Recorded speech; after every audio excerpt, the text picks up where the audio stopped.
주님, 말씀을 통해 우리가 진정 자유를 누리게 해 주시옵소서. 예수 그리스도 이름으로 기도합니다. 아멘.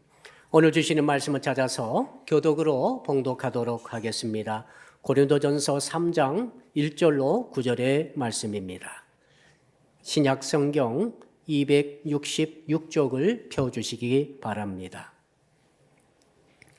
고린도전서 3장 1절로 9절까지 읽을 때에 제가 먼저 고린도전서 3장 1절의 말씀을 읽겠습니다.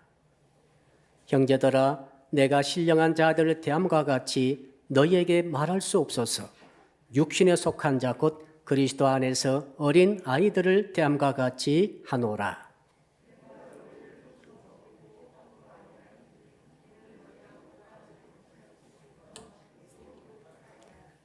너희는 아직도 육신에 속한 자로다. 너희 가운데 시기와 분쟁이 있으니 어찌 육신에 속하여 사람을 따라 행함이 아니리요.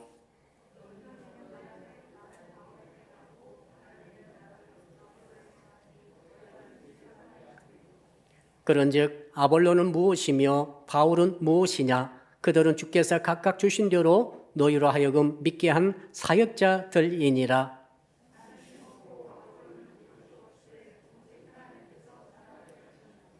그런즉 심는 이나 물 주는 이는 아무것도 아니로되 오직 자라게 하시는 이는 하나님뿐이니라.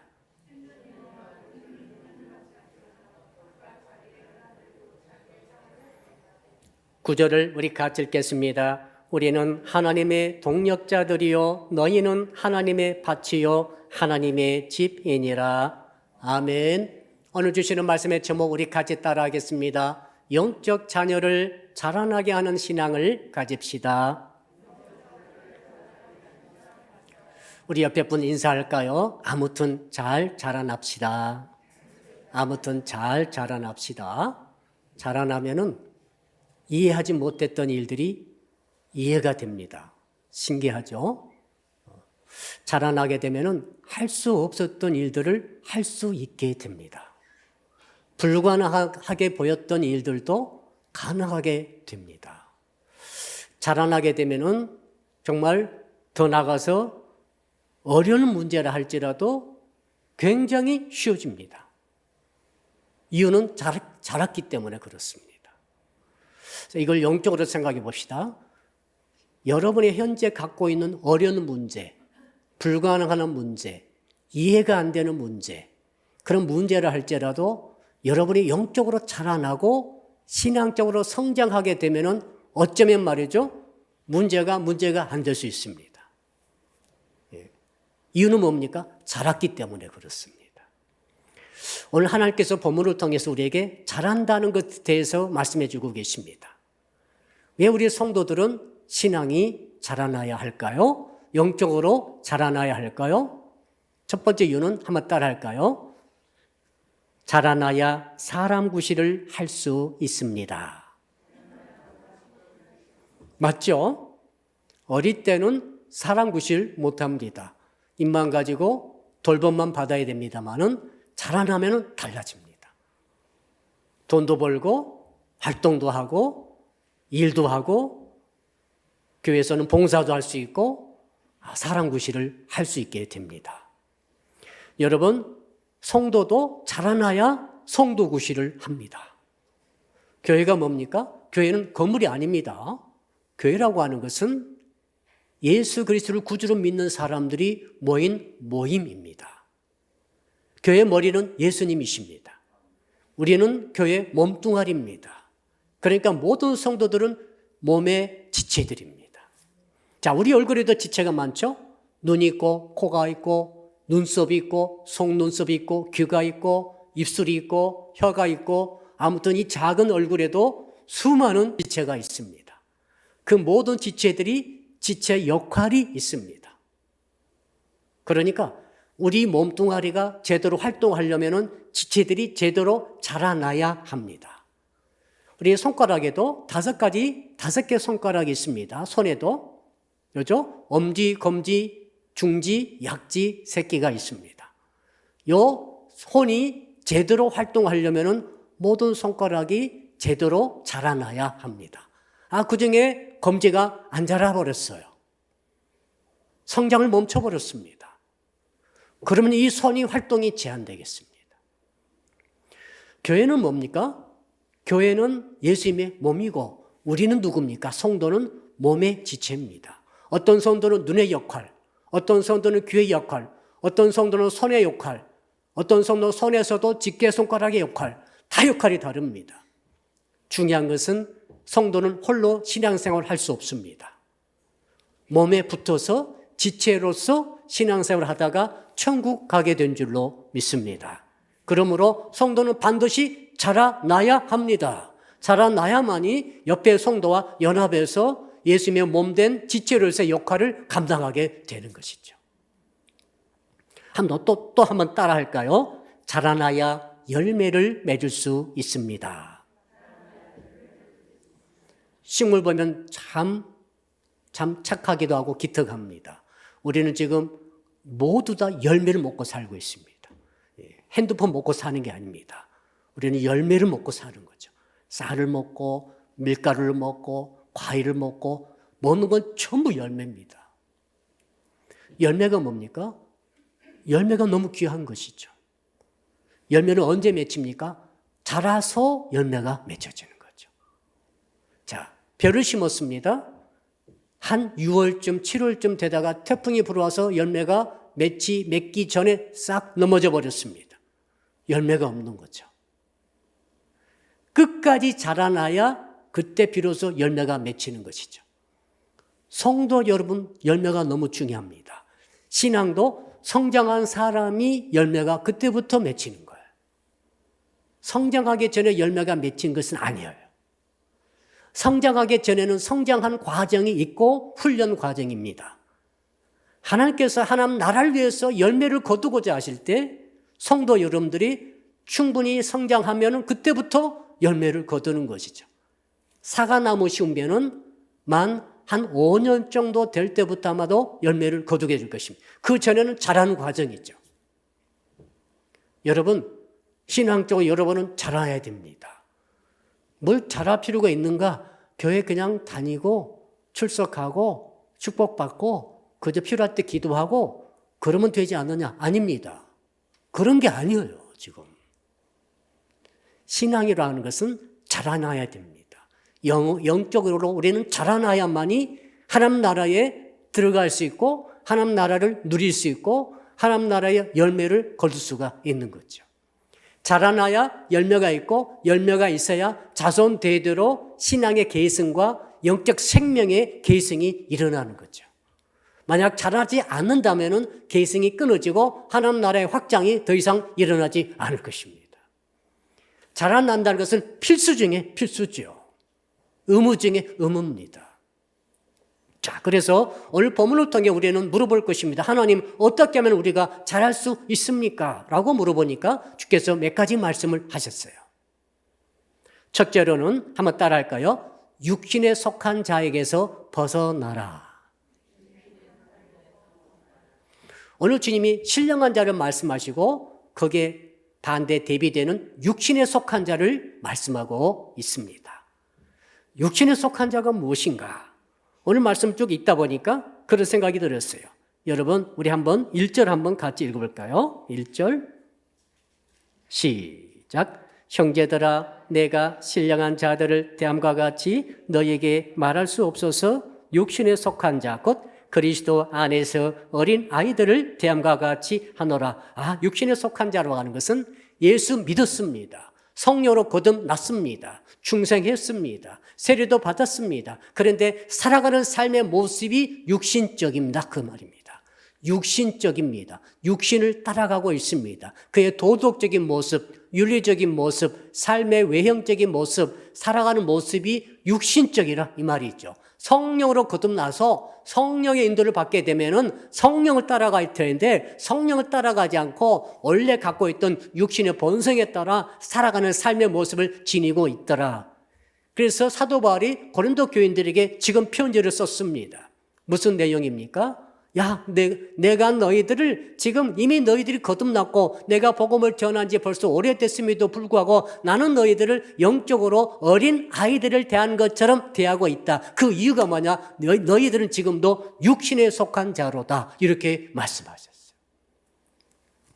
여러분, 이 육신에 속한 자의 몇 가지 특징이 있습니다. 그 특징을 말하고 있는데 우리 한번 2절을 읽어볼까요? 2절입니다. 시작. 내가 너희를 젖으로 먹이고 밥으로 아니하였노니 이는 너희가 감당하지 못하였음이거니와 지금도 못하리라. 육신적인 사람, 육신적인 신앙을 가진 사람, 이런 사람의 특징이 뭐냐면 밥을 못 먹고 젖을 먹더라는 거죠. 밥의 특징이 뭐고 젖의 특징이 뭡니까? 젖은 부드럽습니다. 삼키기 쉽고 넘어가기 쉽습니다. 소화도 잘 됩니다. 따뜻하기도 합니다. 먹기 쉽고 좋습니다. 밥의 특징이 뭡니까? 밥은 거칩니다. 밥은 씹어야 됩니다. 자, 밥이나 고기를 같이 생각해 보십시오. 씹어야 되고 삼키기가 어렵습니다. 또 요리할 때 노력이 필요합니다. 그런데 영양분은 비교가 안 됩니다. 어른 된 사람들은 젖을 먹어서 안 됩니다. 밥을 먹어야 됩니다. 고기를 먹어야 됩니다. 거친 음식을 먹어야 됩니다. 그거 먹어서 소화시킬 때 칼로리를 얻고 힘을 얻습니다. 세상을 이기려면은 성도 여러분들은 저주로 안 됩니다. 어떻게 젖 먹고 가서 세상의 그 악한 세대들과 악한 세상의 마귀들과 싸워서 승리할 수가 있겠습니까? 그래서 하나님께서는 성장하도록 말씀하시면서 너희들은 밥을 먹으라는데 지금 어린아이들은 밥을 못 먹습니다. 어린아이의 특징이 뭡니까? 어린아이의 특징은 하고 싶은 대로 하는 것이죠. 하기 싫으면 안 하는 거죠. 아무리 엄마가 밥상을 차려줘도 이 밥이 내 마음에 들지 않고 입맛에 맞지 않으면 다 버리고 뱉어버리고 먹더라도 소화불량에 걸려서 토해버리고 맙니다. 지금 사도 바울께서 고린도 교인들을 보니까 너희들이 어린아이와 같은 상태이고 그래서 너희들은 계속해서 젖을 먹고 있다는 거죠. 밥을 먹지 못하고 있다. 이렇게 말씀하고 있습니다. 사도 바울은 1년 반 동안 고린도 교회를 개척하면서 양육을 한 적이 있습니다. 1년 반을 머물렀어요. 짧은 기간 아니죠. 1년 반 뒤에 시간이 되어서 이제 다른 도시로 전도 여행을 떠났습니다. 자, 전도 사역을 떠났는데 이제 이게 다른 사역자에 맡기고 떠나가는데 그 후로 들려오는 소식이 있었어요. 아이들이 하는 짓을 보니까 어린아이 짓을 합니다. 그래서 이제 편지를 보냈습니다. 5년 뒤에 편지를 보냈어요. 그러니까 지금 이 고린도 교인들은 예수 믿은 지가 7년 된 것입니다. 거의 7년 됐어요. 이미 어린아이 상태에서 벗어나서 영적으로 어른, 성숙한 상태에 이르러야 마땅한 그런 시간이 흘러간 거죠. 그런데 지금도 어린아이라 하는 것이죠. 이것이 문제죠. 자, 영적으로 우리가 자라난다는 것은 시간이 흐른다고 연조가 깊어진다고 교회를 오래 다닌다고 저절로 이루어진 것이 아니라는 사실이에요. 우리 아이들은 가만히 있으면은 키가 크고 지혜도 생기고 성숙해지고 그런 모습을 우리가 봤기 때문에 신앙적으로도 그렇게 생각하기 쉬우나 전혀 그것이 아닙니다. 신앙적으로는 절대 그렇지 않아요. 신앙적으로는 영적으로 자라나는 특별한 과정이 있는데 이것을 무시하고 이것을 간과하고 계속 젖을 먹고 있을 때 젖을 먹으면 편하거든요. 젖을 먹으면 소화도 잘 되는 것 같아요. 그런데 젖을 먹으면 힘은 안 나요. 살 수는 있으되 힘은 안 나죠. 가난한 아이들이 먹는 게 젖 아닙니까? 쉬운 말씀, 축복의 말씀, 은혜의 말씀은 정말 잘 받아들이는데 좀 거칠은 말씀, 행동의 말씀, 순종의 말씀, 헌신의 말씀 절대 소화가 안 됩니다. 시험에 들어버립니다. 토해내버립니다. 이런 상태로 가게 되면 어떤 일이 벌어지는가? 10년 지났는데 어린아이입니다. 20년 지나도 어린아이입니다. 끔찍합니다, 여러분. 자, 여기 어머니들 많이 오셨죠? 자, 어머니, 아버지를 생각해 보세요. 내가 낳은 자녀가 옹알이를 합니다. 옹알이를 하게 되면은 어떤 생각 듭니까? 기특하구나. 1살 때 옹알이하고 몇 개월 됐을 때 옹알이하고 이런 것들은 참 보기 좋고 예쁩니다. 그런데 아이가 10살 됐는데 아직도 옹알이를 합니다. 20살 됐는데 아직도 옹알이를 하고 있습니다. 이건 부모로서는 너무너무 슬픈 일입니다. 끔찍한 일입니다. 영적으로 그 현상이 일어났다는 것이죠. 우리는 여기에서 본문을 통해서 확실히 알아야 됩니다. 내가 하나님 믿는다는 것은, 내가 교회에 대해서 교회에 속한다는 것은 이게 뭐냐? 이건 반드시 자라나야 되겠구나. 그러기 위해서는 어떻게 되는가? 나는 지금 고기를 먹고 있는가? 나는 밥을 먹고 있는가? 나는 거친 말씀도 막 받아들이고 있는가? 아니면은 전혀 그걸 못 받아들이고 오직 내게 좋은 것, 쉽게 받아들일 수 있는 것, 부담이 전혀 안 되는 것, 이런 저주의 말씀만 내가 혹시 받고 있는 것은 아닌가? 그렇다면은 틀림없이 어린아이 상태라 이것입니다. 10년 다녔던 30년 다녔던 아무 상관없어요. 어린아이예요. 자, 그래서 오늘 주께서 말씀해 주시는 것이죠.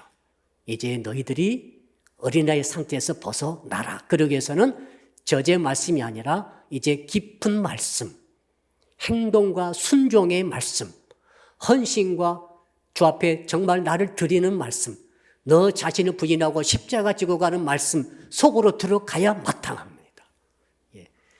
예수 믿은 지 1년 안 되신 분 빼고는 전부 다 그 밥을 먹으러 가야 합니다. 따라합시다. 밥 먹으러 갑시다. 젖 먹으러 가실래요? 밥 먹으러 가야 됩니다. 밥을 먹어야 내가 자라고, 자라나야 하나님의 칼로리, 하나님 나라의 능력이 내게 들어와서 마귀와 싸워 이기고, 질병과도 싸워 이기고, 세상과도 싸워 이기고, 죄와 더불어 싸워 이기며 나의 자아의 번성과도 싸워 이기는 은혜가 있을 줄로 믿습니다. 두 번째로 어떻게 하면은 우리가 또 이 어린아이의 상태에서 벗어날 수가 있는가 한번 따라합시다. 시기와 분쟁을 벗어나야 합니다.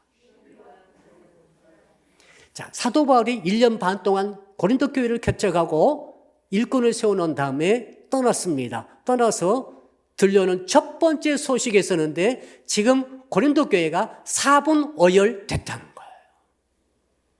자, 3절 우리 한번 3절 같이 한번 읽어보겠습니다. 3절 시작. 너희는 아직도 육신에 속한 자로다. 너희 가운데 시기와 분쟁이 있으니 어찌 육신에 속하여 사람을 따라 행함이 아니리요. 시기와 분쟁이 있었다는 것이죠. 그래서 시기와 분쟁이 있기 때문에 자꾸 주님을 따라가야 되는데 사람을 따라가고 있는 모습을 바울이 발견하고 너희들이 아직도 육신에 속한 자로다. 너희들이 아직도 젖을 먹고 있거나 너희들이 아직도 어린 아이라 하면서 탄식하는 것이죠. 여러분, 그러면서 이 시기란 말을 쓰고 있는데 시기는 무슨 뜻인가 하면은 팔팔 끓는다. 라면 끓일 때 물을 끓이잖아요. 팔팔 끓는다 그 뜻입니다. 뭐가요? 질투가 펄펄 끓어요. 시기는 뜨거운 거예요. 아주 뜨거워요. 열정이 뜨겁지요. 열정이 좋은 곳을 향해서 착한 것을 향하여서 열정이 쏟아부어지면 좋은 일이 있는 거지요. 그런데 시기는 열정이 안 좋은 곳으로 비교하는 것으로 질투하는 것으로 쏟아지기 때문에 반드시 문제가 발생해요. 자, 집 하나, 여러분의 가정 안에 한 가족이 있는데 시기가 많아요. 질투가 많아요. 뜨거워요. 시기심이 펄펄 끓은 한 가족이 있어요. 그러면 온 가족이 사분오열됩니다. 굉장히 골치 아파요. 여러분의 직장에 그 시기 많은 사람 있습니까? 시기가 뜨거운 사람 있습니까? 여러분의 사무실에 있습니까? 혹시 우리 교회에 있습니까? 어떤 목장 안에 공동체 안에 있습니까? 굉장히 골치 아파요. 지금 고린도 교회 안에 시기 질투 있는 사람들이 있었던 거죠. 그래서 결과가 뭡니까? 분열이죠. 왜요? 사람을 따라가기 때문에.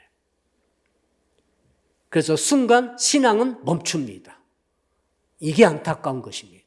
시기와 질투가 들어오게 되면은 그 사람은 더 이상 성장하지 못합니다. 영적으로 멈추게 됩니다. 영적으로 한 살이든 두 살이든 그 수준에 멈춰버려고 합니다. 그 더 이상 진행되지 않습니다. 무서운 일이죠. 두려운 일이에요.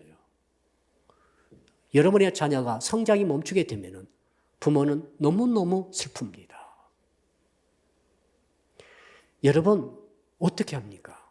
애기의 자녀의 몸이 20년 되니까 성인 됐는데 정신은 6살이에요.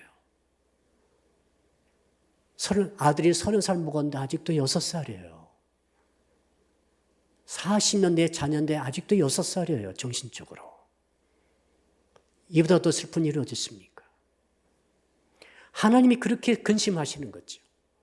내가 나를 믿게 하고 은혜를 줘서 교회에 속하게 하고 이제 세례도 주고 직분도 줬는데 왜 너는 성장하지 않느냐? 라고 주께서 물으십니다. 이거 뭡니까? 시기와 질투입니다. 사람을 따라가는 거예요. 우리는 예수 그리스도 주만 따라가야 할 줄로 믿습니다. 자, 그래서 지금 어떤 일이 있습니까? 4절 한번 읽어볼까요? 4절 시작. 어떤 이는 말하되 나는 바울에게라 하고 다른 이는 나는 아볼로에게라 하니 너희가 육의 사람이 아니리요. 아볼로는 누굽니까? 바울은 개척자예요. 복음을 심은 사람이고 고린도 교회를 세운 사람이고 그 후에 아볼로가 후임자로 왔습니다. 아볼로는 누구인가 하면 북아프리카 알렉산더 출신입니다. 그 사람은 구약 율법에 정통한 사람이죠. 그 사람은 언변이 뛰어났어요. 설교를 아주 부드럽고 물 흐르듯이 너무 잘하는 사람이 바로 아볼로예요. 근데 약점이 있었습니다. 예수 그리스도를 알기는 알지만 복음의 깊이가 없었어요. 그래서 에베소에서 누구 만납니까? 자, 브리스길라와 아굴라 만납니다. 브리스길라, 아굴라 부부는 사도 바울의 직속 제자예요. 그들은 복음을 사도 바울에게서 배웠습니다. 그 복음을 알고 있던 브리스길라, 아굴라가 지금 아볼로 그 사람 보니까 너무 설교도 잘하고 성경도 너무 잘하고 있는데 예수님의 복음을 확실히 모르기 때문에 만나서 제자 훈련합니다. 그때 아볼로가 양육받죠. 예수님의 아주 직접적인 복음을 듣고 양육받은 다음에 이제 양육으로 무장된 다음에 성장해가지고 이제 아볼로가 고린도로 넘어와가지고 바울이 떠난 다음에 고린도 교회를 맡아가지고 그들에게 말씀을 통해 모든 성도를 양육하고 있었어요. 자, 그러니까 사도 바울도 잘못된 게 아니고 아볼로도 잘못된 게 아닙니다. 그런데 이 두 사람이 목회하고 있는 가운데 문제가 뻥 터졌는데 보니까 4개파로 나눠진 거죠. 바울파, 아볼로파, 게바파, 베드로파죠. 그 다음에 그리스도파. 이 중에 대표적인 것은 전임자인 바울파와 후임자인 아볼로파가 2개로 나눠진 거죠. 바울도 아볼로도 누구도 그렇게 편가른 일이 없습니다. 그런데 고린도 교인들 속에 시기가 있었고 시기와 분쟁 가운데 사람을 자꾸 따라가는 거죠. 사람을 따라가다 보니까 나는 바울파야 아니면 나는 아볼로파야 하면서 갈라지게 된 거죠. 왜요? 그들이 그 시기와 질투로 넘어가야 되는데 자, 성장하게 되면은 시기와 질투 단계를 넘어서서 이제는 통합의 관계, 화합의 관계로 올라가게 되는 줄로 믿습니다. 이리야 정상인데 그들의 성장이 멈춰버렸습니다. 시기를 벗어나지 못한 거죠. 육신에 관한 것, 육신에 속한 사람의 그 형태를 벗지 못하고 머물므로 말미암아 신앙의 성장이 멈추고 그에 따라서 분열의 열매가 맺혀지게 된 것이죠. 교회가 난리가 난 것이죠. 자, 그래서 바울은 말합니다. 한번 따라합시다. 신령한 자가 되어야 합니다. 신령한 자는 영에 속한 자입니다. 신령한 자는 성령의 인도를 따라가는 사람입니다. 신령한 자의 3가지 특징이 있어요. 첫 번째 특징이 뭐냐면 신령한 자는 절대로 육체의 일을 따라가지 않습니다. 육체의 일이 무엇입니까? 사도 바울께서 이미 말씀하셨는데 갈라디아서 5장 19절로 22절 보니까 무려 15가지 육체의 일을 목록을 길게 말씀하십니다. 혹시 성도 여러분, 여러분들은 어느 곳에 속합니까? 여러분들은 육신에 속한 사람입니까? 성령의 사람, 신령한 사람입니까? 그 어떻게 분별합니까? 오늘 말씀 보십시오. 혹시 여러분 가운데 육체의 일이 계속 나타나고 있는 사람은 미안합니다만 여러분 지금 육신에 속한 사람입니다.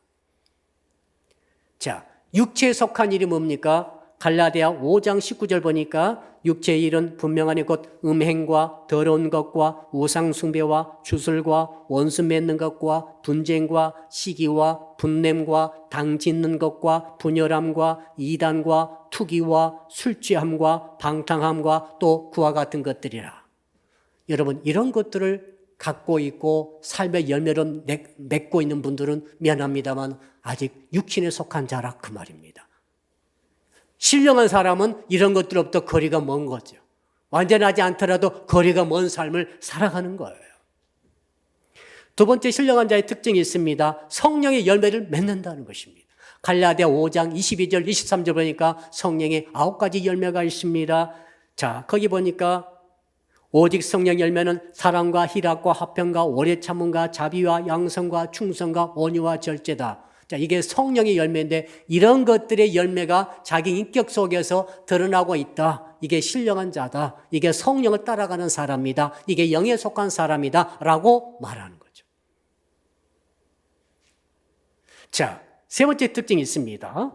고린도전서 2장 15절 보니까 신령한 자를 이렇게 정의하고 있어요. 신령한 자는 모든 것을 판단하나 자기는 아무에게도 판단받지 아니하느니라. 여러분들 누가 판단하면 기분 나빠요. 야, 너는 이런 사람이고 너는 이런 짓 하고 너는 이렇구나 라고 누가 자꾸 말하면 기분 나빠요. 여러분 사무실에 같이 일하는 불신자가 나를 향하여서 신자인 줄 압니다. 야, 너는 이렇게 하고 너는 이렇게 잘못하고 너는 이렇게 허물 있고 너는 이렇게 실수하고 너는 이렇게 자꾸 이렇게 잘못하는구나 라고 판단하고 나를 비판하게 되면 나는 기분 나쁩니다.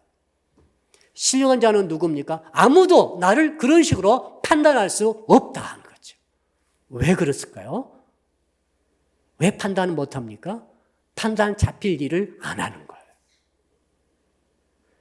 자, 그러니까 하나님의 뜻을 잘 분별하고 기록되어진 성경의 말씀 따라 그냥 살아가는 거죠. 말씀을 진짜 살아가죠. 말씀을 입으로 나는 예수 믿습니다라고 입으로 증거할 뿐만 아니라 삶으로 말씀을 사는 거죠. 한번 따라 할까요? 성경 말씀을 삶으로 살아갑니다.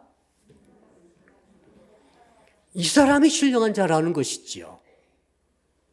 성경을 믿는다고 말하는 자는 많지만은 실제로 내 삶의 현장에서 말씀으로 살아가는 자, 말씀대로 살아가는 자는 많지 않은 것 같습니다. 지금 신령한 자, 바울이 말하는 신령한 자, 당신들은 누구에게도 판단받지 않습니다. 그만큼 책 잡힐 일을 전혀 삶에서 하지 않는다는 거죠. 오늘 설날인데 우리가 또 오늘 많은 친인척을 만날 수 있습니다. 여러분, 정말 조심스러운 사람이 있어요. 예수 잘 믿는 신자 가족들이 아니에요. 예수 안 믿는 불신의 가족들과 친지들이 정말로 조심스러운 거죠. 여러분, 조심해야 됩니다. 그들이 신자인 나를 판단하지 못하도록 해야 합니다. 신령한 자는 그런 사람입니다. 판단할 거리가 없도록 말씀대로 그대로 사는 거죠. 자, 이렇게 되면서 정말 우리에게 필요한 열매 맺기 위한 그리고 자라나게 하는 방법이 핵심적인 방법이 있습니다. 5절입니다. 5절 우리 같이 한번 읽어봅시다. 시작. 그런즉 아볼로는 무엇이며 바울은 무엇이냐? 그들은 주께서 각각 주신 대로 너희로 하여금 믿게 한 사역자들이니라. 6절까지 읽읍시다. 6절 시작. 나는 심었고 아볼로는 물을 주시되 오직 하나님께서 자라나게 하셨나니. 여러분, 하나님이 자라게 하신다는 거죠. 이걸 확실히 알고 있어야 됩니다. 자, 아볼로는 물을 주었습니다. 바울은 그 앞에 심었습니다. 심는 자가 필요합니다. 물 주는 자가 필요합니다. 농부가 말이죠. 이제 봄이 되면 이제 고추를 심게 되겠습니다. 고추도 심고 배추도 심고 무도 심고 벼도 심습니다. 심고 나서 물을 줍니다. 그러면 자라날 것입니다. 심는 일도 물 주는 일도 농부가 합니다. 자라나게 하는 일은 하나님이 하십니다. 하나님만이 자라게 하십니다. 그 모든 생명은 하나님이 자라게 하시는 거죠. 그럼 우리는 사람을 따라가는 게 아니라 하나님만 따라가고 하나님만 의지하고 하나님께만 찬양과 영광을 돌려야 할 줄로 믿습니다. 이 의식을 확실히 갖고 있을 때에 드디어 우리에게 뭐가 필요합니까? 이제 적용이 필요합니다. 한번 따라합시다. 결론적인 적용이 필요합니다. 목사님, 하나님이 잘하게 하시면은 가만히 있으면 됩니까? 라고 말한 분이 계세요. 그냥 예배만 드리고 기도만 하고 가만히 있으면은 하나님이 잘하게 하신다니까 하나님이 알아서 잘하게 하십니다. 이렇게 생각할 수도 있습니다. 그게 아닙니다. 말씀 보십시오. 5절을 읽었지 않습니까? 따라합시다. 사역자들이 필요합니다. 사역자들이 누굽니까? 바울과 아볼로예요. 바울과 아볼로가 없었다면 고린도 교인들은 신앙 그나마도 없을 거예요. 사역자의 뜻이 뭐 디아코노스라는 단어에서 왔습니다. 무슨 뜻인가 하면 이 사역자라는 뜻은 바로 식탁 서빙하는 사람, 그런 뜻이에요. 식당에 가면은 누가 있습니까? 사장님이 계시죠? 그 다음에 서빙하는 홀 담당이 계십니다. 그럼 서빙하는 사람은 오면 항상 식탁 치우고 음식을 갖다 날라다 주고 다 먹으면 치우고 일을 하는 거죠. 이게 사역자란 뜻이에요. 사역자는 누굽니까? 사역자는 헌신합니다. 신부름꾼입니다. 서빙하는 사람, 섬기는 자입니다. 뭐가 필요합니까? 많은 수고가 필요합니다. 땀이 필요합니다. 노력이 필요합니다. 여러분, 제가 3가지 말씀을 드리겠습니다. 이제 결론적 저격인데요. 여러분이 자라나려면은 3가지 일을 해야 합니다. 일하지 않고 잘할 수 없습니다. 일을 하셔야 됩니다. 첫째는 따라합시다. 먹는 일을 잘해야 합니다. 뭐니 해도 먹는 일이 성장에는 최고예요. 잘 먹으면 자라요. 어머니 아버지의 가장 큰 고민은 아기가 안 먹는다는 거예요. 자꾸 안 먹어. 이거 아무리 좋은 거 갖다 줘도, 아무리 고영양가 최고 음식 갖다 줘도 안 먹어버리면 끝입니다. 하나님께서 예배 때마다 최고의 말씀을 선포해줘도 성도들이 안 먹어버리면 끝입니다. 전혀 영양가가 오지 않습니다. 껍질만 왔다 갔다 하는 거예요. 그래서 하나님께서는 자꾸 먹으라고 하시는 거죠. 자, 주일 예배로 와야 되고 수요 금요 예배에 참석해야 되고, 그래서 뭐합니까? 참석보다 더 중요한 건 먹는 거예요. 오늘 여러분 먹으셔야 됩니다. 오늘 그냥 가시면 안 돼요. 영의 양식을 충분히 영적 칼로리를, 영적 능력을 충분히 받으시고 갈 수 있기를 축복합니다. 날마다 먹으셔야 돼요. 9시 정기 기도회 때 말씀 붙들고 기도하면서 먹으셔야 돼요. 또 큐티 보면서 먹으셔야 돼요. 목사님 어제도 했는데요. 아닙니다. 여러분 어제 밥 안 먹었어요? 어제 밥 먹으셨잖아요. 오늘 또 먹을 거예요? 물론 먹습니다. 떡국도 먹습니다. 왜 먹었습니까? 살아있잖아요. 생명체는 날마다 먹는 거예요. 이런 말씀을 날마다 먹으시기 바랍니다. 하루도 빼면 안 돼요. 목사님 주일만 내가 예배 나오고 주일만 설교 듣고 너는 감사해. 아닙니다. 너무너무 당신 부족한 거예요 지금. 날마다 양식을 먹으셔야 돼요. 큐티를 통해 월, 화, 목, 토에 이제 이 9시 기도문을 통해 기도하면서, 그리고 수, 금, 주일 예배를 통해 끊임없이 하나님의 말씀의 양식을 먹으시기를 바랍니다. 먹되 거친 음식도 드시기 바랍니다. 시험 들지 않고 토해내지 않고 거부하지 말고 아멘하고 막 받아 먹으시기 바랍니다. 먹어놓으면 소화가 되는 거죠. 먹어놓으면 힘이 나요. 왜 힘이 없습니까? 세상에 살면서. 좌절과 절망과 우울과 여러 가지 좋지 못한 일들이 일어납니다. 왜 그렇습니까? 힘이 없는 거, 힘이. 어떻게 죄를 이깁니까? 어떻게 마귀를 이깁니까? 어떻게 귀신을 이깁니까? 어떻게 삶의 세상의 도전을 이겨냅니까? 어떻게 이겨낼 거예요? 예수 믿는 사람들 말이죠. 직장 생활에도 사업장에도 여러분 세상 사람과 똑같지 않습니다. 우리의 힘은 뭡니까? 세상의 방법이 아니에요. 이상합니다. 세상 방법 갖다가 써봤자 힘이 안 나요. 우리의 힘은 뭡니까? 영적인 말씀에서 오는 힘인 줄로 믿습니다. 우리가 자라나기 위해서 해야 할 첫 번째는 열심히 먹으시기를 축복합니다. 목장으로 모셔야 돼요. 목장 자꾸 빼먹지 마세요. 목장에서 뭐 합니까? 먹는 거예요, 또. 나눔해서 먹어야 됩니다.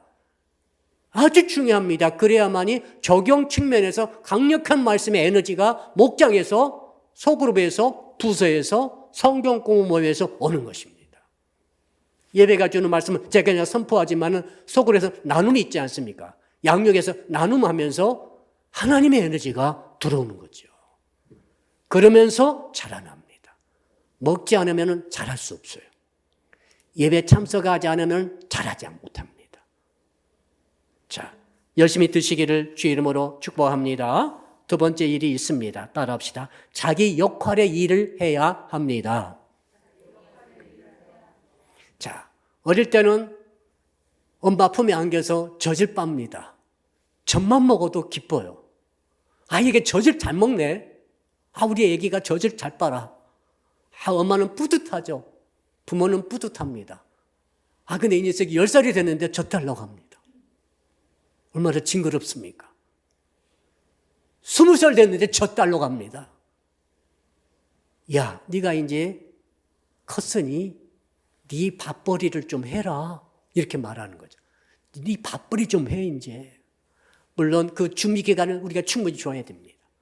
근데 그 기간이 넘었습니다. 넘었으면 자기 역할을 해야 하는 거죠. 이게 뭡니까? 교회 안에서 우리는 모든 성도들은 이제는 초신자 1년이 넘었으면은 이제는 자기 일을 해야 합니다. 자기 잡이 있어야 됩니다. 큰 일이든 작은 일이든 일이 있어야 됩니다. 그 일을 통해서 내가 자라는 거예요. 일이 없으면은 스톱합니다. 성경 박사에도 소용없어요. 다른 종교와 많이 달라요. 자, 부처님이 버리스 나무 밑에서 10년간 돌을 닦다가 득도하고 해탈에 이르렀다. 우리는 그런 식이 아닙니다. 우리가 잘한다는 것은 말씀의 진리가 있지만은 말씀을 먹고 그 일을 통해 적용하면서 내가 실행함으로 내 역할을 감당하는 이 일을 할 때, 따라합시다. 이 일을 함으로 자라납니다. 자, 새가족은 다르죠. 새가족은 교회 나오셨어요. 주일 예배 나오셨어요. 박수 쳐줍니다. 너무 기특합니다. 근데 예수 믿은 지 10년 됐어요. 주일날 나오는 것을 박수 쳐줄 리가 없어요. 박수 쳐주지 마세요. 예수 믿은 지 10년 됐어요. 주일날 나오는 것이 그렇게 자랑스럽습니까? 애기가 아니잖아요, 이제. 내 일을 해야지. 헌금위원도 하고, 그렇죠? 청소도 하고, 또 뭐 안내도 하고, 또 뭐 아무튼 뭐가 됐든지 이 교회라고 하는 예수님 몸 안에 들어왔으면 이제 밥벌이를 해야죠, 이제. 역할을 해야 하는 거죠. 그럼으로써 성도는 신앙이 성장하는 것입니다. 이 은혜가 있기를 주 이름으로 축복합니다. 마지막 하는 일이 있어요. 한번 따라합시다. 다른 사람을 돌보는 일을 해야 합니다. 오늘 본문에서 신령한 자가 얘가 나와 있습니다. 아볼로하고 바울이에요. 아볼로와 바울이 다른 사람과 다른 점이 있어요. 이들은 사역자라고 그랬어요. 사역자가 뭡니까? 아주 멋진 사역자 그런 뜻이 아닙니다. 뭐 변호사 뭐 이런 뜻이 아니에요. 여기서 사역자는 서빙하는 일꾼이란 뜻입니다. 여러분 누구를 위해서? 다른 사람 위해서. 자, 내 밥상을 내가 차려 먹는 것은 자기 일이에요. 그렇죠? 이제 20살짜리 아들이 있으면은 야, 네 밥상 네가 좀 차려 먹어봐. 그럴 수 있잖아요. 그런데 이 세 번째 일은 뭐냐면 내 밥상이 아니라 다른 사람의 밥상을 차려주는 사람입니다.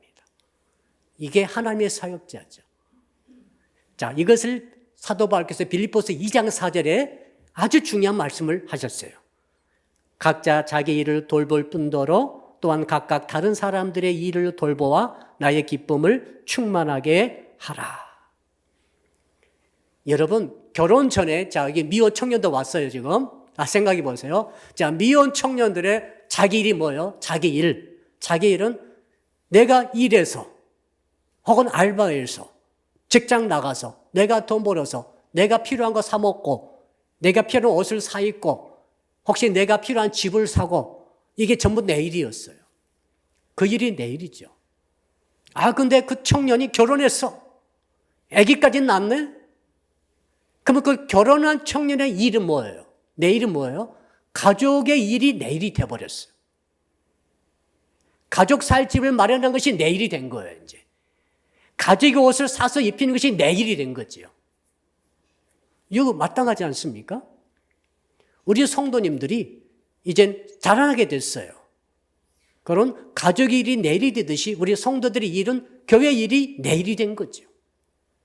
성도들의 일이 내일이 된 거예요, 지금. 여러분이 가족을 돌보지 않으면 가족이 어떻게 유지가 되겠습니까?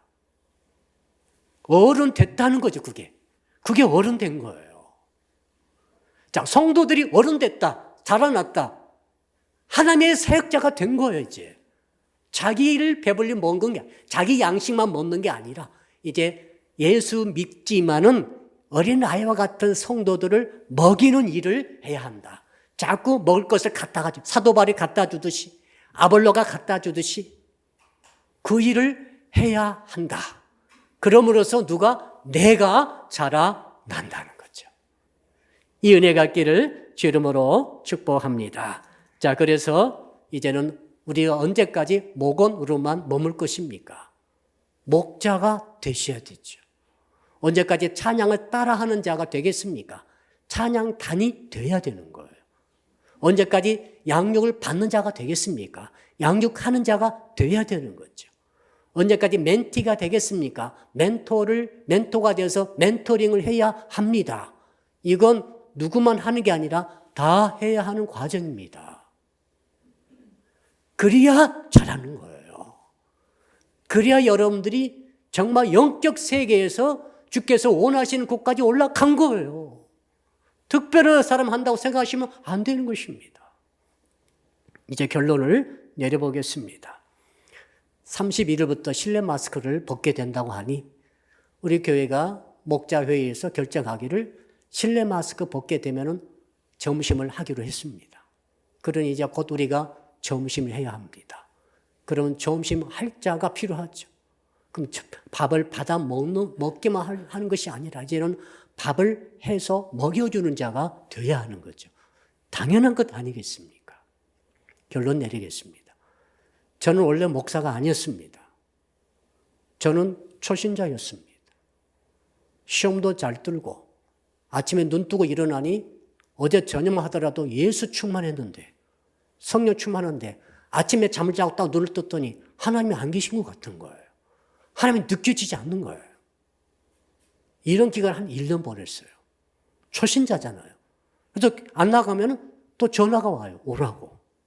선배들이 자꾸 오라고 전화를 해서 끌려 나가다 보니까 그 다음에 소그룹을 인도하는 리더가 되고 그 다음에 목자 역할을 하다가 이제는 신학까지 하게 돼서 목사가 됐습니다. 장로님들이 처음부터 장로였습니까? 권사님들이 처음부터 권사였을까요? 찬양단이 처음부터 찬양단이었습니까? 찬양 부를지도 몰랐던 자도 있어요. 처음부터 양육자가 양육자였습니까? 아닙니다. 다 자라나는 거예요. 아무것도 모르고 아무것도 할 수 없더라도 괜찮습니다. 어느 주께서 주신 메시지를 들으십시오. 여러분은 자라나야 합니다. 이건 필수입니다.